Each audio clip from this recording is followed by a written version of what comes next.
Good morning and welcome to a first light angling session. You don't have to be up too early now for dawn because the days are definitely getting shorter. I'm on a small pool, float fishing with prawn, after perch, but as I said on my previous session, other species like prawns as well, don't they? And in particular from here, roach. So what will the first fish be? First cast, first fish, and I'm not a blanker. You can see a predator mark there, an attack upon this particular fish at some time in the past. It's survived, it's feeding, and it's going back into the water. Second cast, second species, roach 2, perch 1. I think it's true to say that the pike haven't moved in yet. It's been very slow due to a pike in the swim, a small one. I've been touching it with the rod tip, and that one's just gone off the perch, touching it with a rod tip, and it's been disappearing and coming back a few seconds later.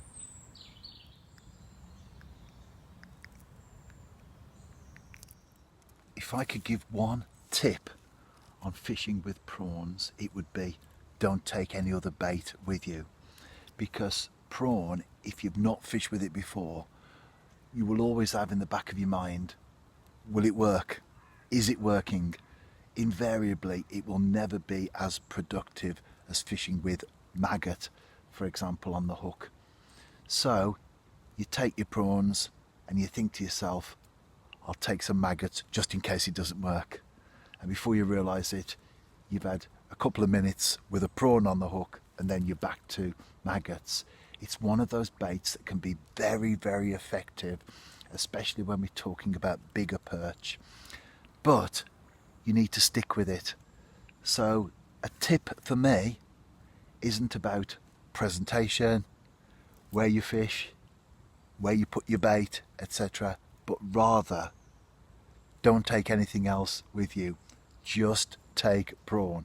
And that way, you might be on a 2 or 3 hour session on a lake, river, because wherever perch are, they'll take prawns, but you'll be in a situation where you don't have a plan B. I think that's important.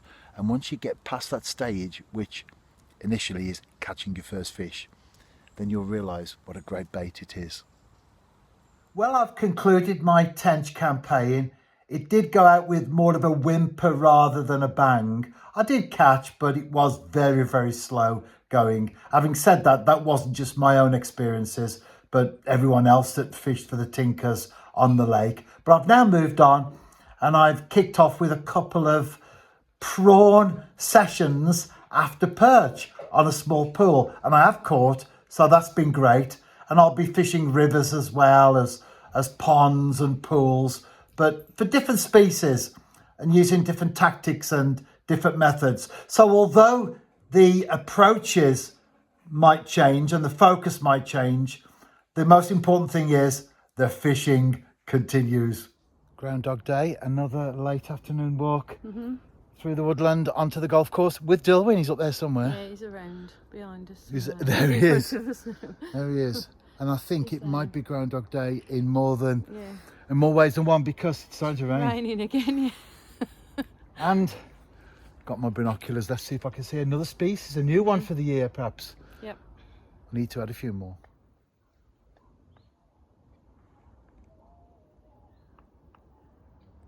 This is the same view that I videoed yesterday. It's much clearer today. You can see Cribbergarth right out there in the distance, and much closer to home, the Malvern Hills and the Clent Hills as well. They're behind that tree there.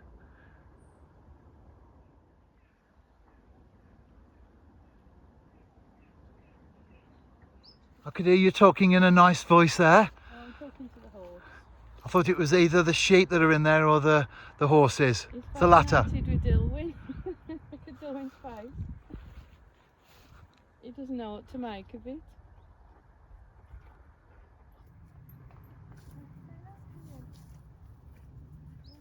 You're very friendly, aren't you? And the sheep are coming now as well. You're our Gloithy McGuiley.